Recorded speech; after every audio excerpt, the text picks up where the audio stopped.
મિત્રો, ખાલી કલ્પના કરો કે તમે વિદેશમાં ફરવા ગયા છો અને ત્યાં જે પાસપોર્ટ માટે તમે આટલી મહેનત કરી હોય એ પાસપોર્ટ ગુમ થઈ જાય કે ચોરી થઈ જાય તો તમે શું કરશો?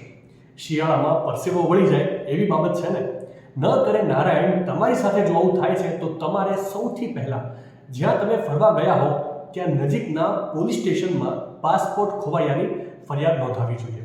જે બાદ પોલીસ તમને ફરિયાદની નકલ પ્રદાન કરશે. આ નકલ પ્રાપ્ત કર્યા પછી તમારે ભારતીય દૂતાવાસ અથવા હાઈ કમિશનમાં જવું પડશે, કેમ કે આ એકમાત્ર ઓથોરિટી છે જે તમને ભારત પાછા ફરવામાં મદદ કરી શકે છે.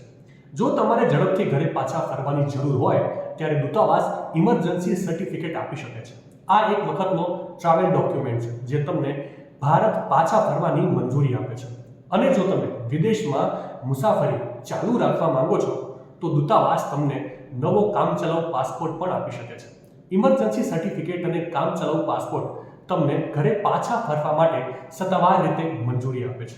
અને અંતમાં સૌથી ખાસ વાત, નિષ્ણાંતો હંમેશા તમારા પાસપોર્ટની ફોટોકોપી સાથે રાખવાની કે પછી ઈમેલ અથવા ક્લાઉડ સ્ટોરેજ દ્વારા ડિજિટલ કોપી સાચવવાની ભલામણ કરે છે.